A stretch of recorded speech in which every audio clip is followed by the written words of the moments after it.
Welcome back, ladies and gentlemen, with our main topic today. Well, since President Abdel Fattah al-Sisi came to office, he was keen on enhancing the idea of women empowerment in Egypt, not only in Egypt, also in Africa, because President Abdel Fattah al-Sisi was really assisting the idea of the women empowerment since he was the president of the African Union last year. To shed more light on this, we have the pleasure to host today Dr. Shireen Ramadan, Assistant Secretary General for Human Capital. Good morning and welcome, Dr. Ramadan. Good morning. Dr. Ramadan, how do you evaluate the efforts and the role exerted by President Abdel Fattah al-Sisi since 6 years ago, since he came to office, on boosting the idea of the women empowerment and really respecting the Egyptian woman? Right, well, it's definitely a significant effort, and it comes as part of the vision of sustainability in general, sustainable development. Part of, allow me first to shed the light on the importance of closing gender gaps and empowering women. Because when you talk women empowerment, you're not actually talking this as a benefit for women only, because you know the women empowerment and women participation in the economy and the social life and the political life, yes, etc., actually equates to a rising number in GDP, and it reflects on the economy, and it reflects actually on, because you know women are 50% of the society, so if they contribute in the sustainable development efforts of the country, it reflects not only on women, actually it reflects on women and on men and on the... Why is the women empowerment a must for the sustainable development of any nation? Well, because if you want to sustainably develop your economy or your country in general, you have to utilize all the capital that you have. And I like to talk about human resources, as they call it, as human capital, because yes, you know a resource, when you utilize it and use it, it depreciates and ends. But when it comes to capital, if you invest it right, it actually grows. So the human capital that you have, or the manpower that you have, is consisting 50% of women and 50% yes, of men, roughly on average. So you have to utilize the maximum human capital that you have. So having women come into the the labor market, the economy, the activities of the economy, the political environment, etc., it definitely contributes into sustainability yes, of the country. Yes. Dr. Ramadan, how do you see the efforts exerted by the political leadership to achieve equality between men and women in Egypt? Right. Well, the efforts are... We do have the strategy that has been formulated in 2017, which is 2030 strategy for, and part of it, it's like the women empowerment strategy. And it focuses on empowering women in 4 major areas, which is social empowerment, economic empowerment, political empowerment, and safety and protection. So the efforts have been focused on the political empowerment of women, and as we see, the women have participated in the political life more actively than before. In economic empowerment, there have been so many efforts towards getting more equal opportunities for in terms of jobs for women, boosting entrepreneurship, getting to build the capacity of women to be able to enter the job market, etc. Also, you have the social empowerment, which is it focuses on the areas where women will be, you know, educated, will be able to have like informative choices and be able to decide for themselves, decide what they want to do, avoid violence and avoid family discrimination, etc. of course, as well as having them the healthcare services and the educational services they require. And there's the very important part, especially in the developing countries, which is protection, the safety of women, protecting the dignity of women, the things like violence against women, like physical mutilation, physical violence. Yes. All these areas. So the efforts have been focusing on these four major areas, and a lot of achievements have been made in these arenas. Yes. So, Dr. Ramadan, how do you see the efforts also, or the steps taken by the state to improve the life of the Egyptian women in the field of social education and in the field of health? Right. Well, allow me first, if you don't mind, I would like to give you some numbers that has been mentioned, and this is according to the World Economic Forum and the Global Gender Gap Index, and this is in 2020. Yeah. So the Global Gender Gap Index have rated Egypt, Egypt has scored 68.6%. You know how the Global Gender Gap Index, it measures based on an average of population, on weighted average of population, so the population of women against the population of men. Yes. So we have managed to close the gender gap 68.6, and this is a significant numbers given 62.1 in 2019. If we, as we said, the women empowerment in general focuses on four major areas, which is economic and social and political. So let's talk about each sub-index. So in economic participation, the sub-index has risen up to 58.8, and this is also as per the Global Gender Gap Index. Health and survival sub-index has risen up to 95.7. Yes. Education attainment, 96.1, and this is a very significant number. The political empowerment has risen up to 25%, and it's not, we haven't closed the gap as big as education and health, etc. Yes. But this doesn't, there is a significant change, because if you compare this number to 2019, it was 14.9. So this is a significant raise, exactly, a significant rise in closing the gap. Yes. In political participation. Yes. Now, if you look at the political participation of women in 2020, you'll find 25% of the cabinet is women, with 8 females being in the cabinet. You have in the latest parliament elections, the parliamentary representation of women was up to 27%, with I think it's 162 seats, and this is unprecedented. In 2019, it was 89 seats only. Yes. For women. So these numbers, I just wanted to give you these numbers just to show you how significantly we are moving towards closing the gender gap. Yes. It is an effort that's going to take a very long time to achieve. Yes. Well, actually, but we have been achieving progress, and we have been changing things. We have been putting the strategy in place.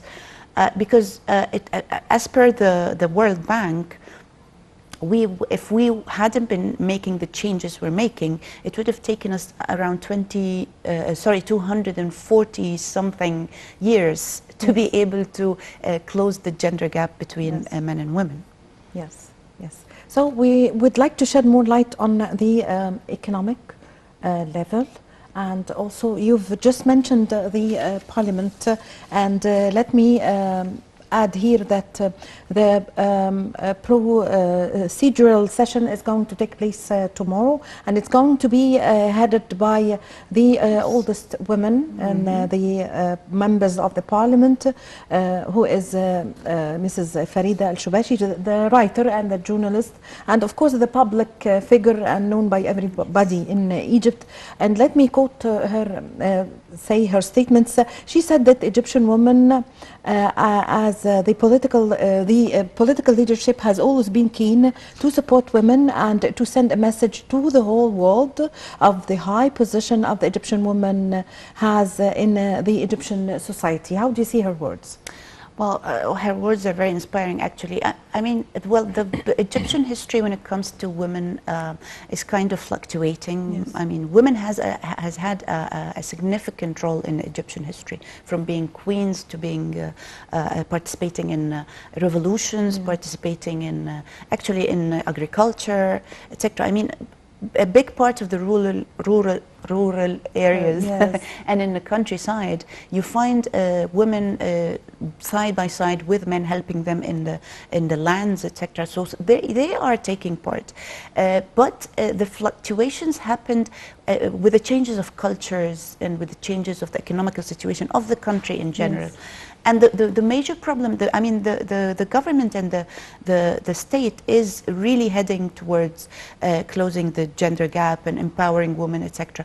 But there are some challenging that we are facing and the state is facing is the cultural barriers and the social norms and the religious restrictions, etc.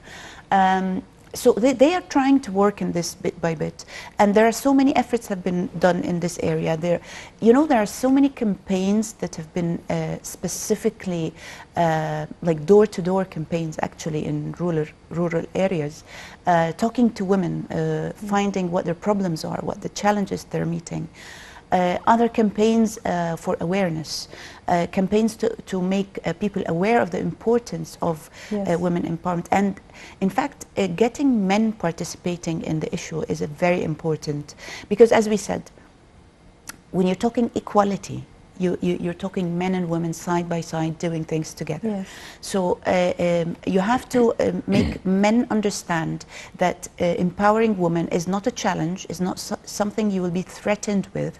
It's actually something for your own benefit. Yes. Because if the economy of a country thrives, it will open an opportunity for you. It will make job opportunities more available. It will make things more available for you. Life will be, I mean, you're just getting someone to help you out. You're adding your capital. Yes. It's not rivalry, or it's not a challenge, because some people say that part of men resisting women empowerment is feeling threatened by women having to participate in the workplace. Yes.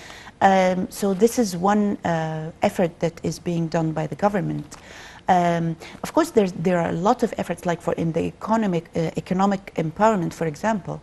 There are so many efforts towards the capacity building of women, because if we say we want women to enter the job market, we face a problem of lacking education, lacking vocational training or skill-based training, availability to have the digital exposure, etc. So people have, the state have been doing so many programs to be able to build the capacity of women, to introduce them to entrepreneurship, for example, to introduce them. Yes, that's what I would like to shed more light on, the micro and the small and the medium enterprises that they in this field, that the state is encouraging women in this field. Yes, well, what was the result of this? Yes, it was taking a very big portion of the policy, in fact, the strategy, and the entrepreneurship in general, but the entrepreneurship for women specifically. And it takes so many phases, as we mentioned. The first phase is the capacity building, introducing women to certain industries with the cooperation of the Industrial Modernization Center, the IMC, and the Ministry of Trade and Industry. And a lot of institutions, a lot of even civil society organizations have been working on building the capacity of women, especially in remote areas, etc., to be able to introduce them to industries that can get them to either get a job opportunity or start a micro business or a small medium enterprise. This is the first phase, and the second phase is to familiarize them with what it takes to become an entrepreneur. What are the procedural requirements to become an entrepreneur? Getting them access to finance, for example, because they were in rural areas. They've been having this problem of they're lacking awareness of how to get licenses, how to get to, they can't even open a bank account. So there was some sort of familiarizing with all these procedures, so they can be able, if they want or if they have what it takes after building their capacity and certain skills, to start their own entrepreneurship, to be able to go ahead with it. And the third phase is actually familiarizing them with how to get help on board, how to create job opportunities for other women as well. Yes. Because becoming an entrepreneur is very important. And SMEs actually constitutes a big portion of any country's economy, and part of that is that it creates job opportunities as well. So these are parts of the efforts the state has been taking towards this issue. Yeah. Dr. Madan, you've just mentioned the rural areas. So how do you see reaching to the rural areas through Egyptian women working in or participating or taking part in NGOs or Egyptian ministries or any institution in Egypt in reaching to other women in rural areas? How do you see this as an example of Egyptian women supporting each other? Yes, exactly. Well, there are so many efforts in this area, and specifically done by the civil society organizations and the state as well, of course. And as I mentioned, there are campaigns to increase awareness when it comes to empowerment of women. And I mentioned awareness of men. Now I'm mentioning awareness of women as well, because a lot of women in remote areas, they are not aware of the importance of empowering themselves. I mean, they are in their comfort zone and they are happy where they are, and they don't know what's out there. So there was an importance to do some efforts there, and a lot of programs have been focusing on building the capacity of women, not only in arts and crafts or the vocational part, but also in the awareness part. Like you go and train a bunch of women and you get them to train other women afterwards. Yes. So that way you spread awareness much faster than... So these are parts of the programs that are aiming and focusing on reaching people, because the gender gap fact is increases when you go to when you're talking about rural areas and remote areas, because of the lack of education and the lack of exposure to technology, etc. So these are where the real efforts require to be done, and the cultural norms, etc. Yes. Yes. So, Dr. Ramadan, how do you see that President Abdel Fattah al-Sisi approved a document of action for women empowerment in the year 2030? Yes, well, that was very important because it, as I mentioned, it's the Women Empowerment Strategy 2030, which comes as a part of the overall sustainable development vision of Egypt and the global world and Africa, etc.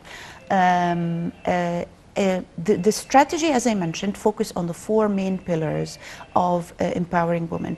And the importance of this strategy is because if you don't formulate this strategy, you'd be finding efforts done here and there by whether civil society organizations, whether private sector, whether even the state, here and there, but nothing is actually formalized. There's no framework covering all areas that women empowerment and gender gap equality require. So having this strategy was actually a very fruitful step done in 2017 that studied and analyzed the need for women empowerment in Egypt. What are the problems? What are the challenges faced by women in Egypt?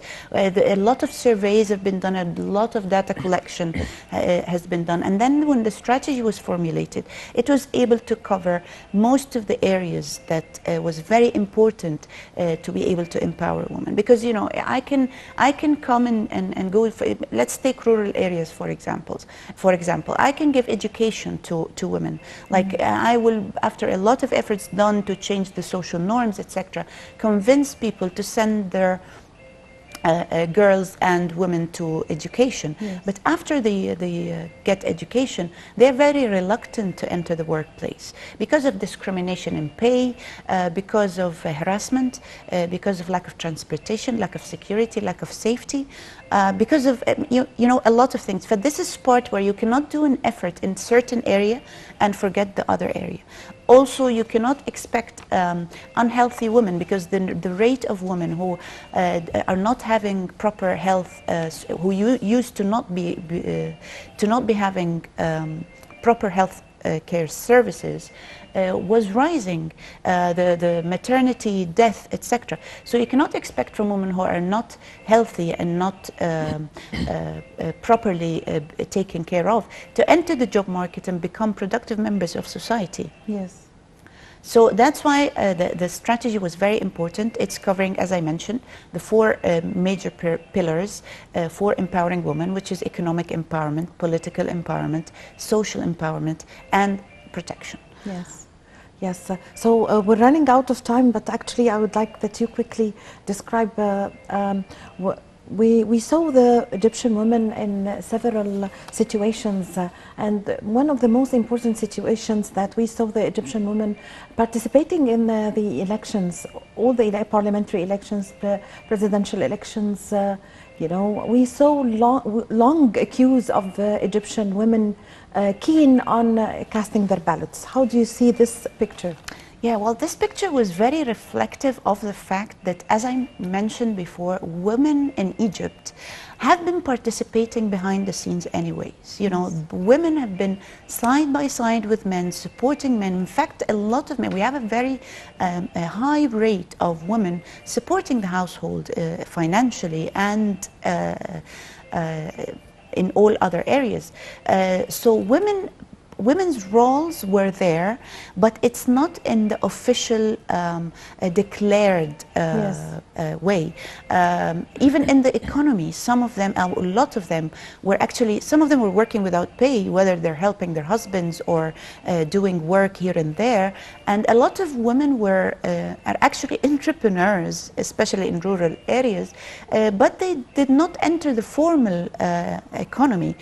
So the role is there. But once you get the government support, the state support, and you have such a strategy and you have efforts done here and there, you'll find them ready to enter into the scene. Yes, I thank you very much for your time and for your valuable information and for joining us today. Dr. Shireen Ramadan, Assistant Secretary General for Human Capital. Thank you very much for coming today. Thank you very much. It's my pleasure to be here. My pleasure too.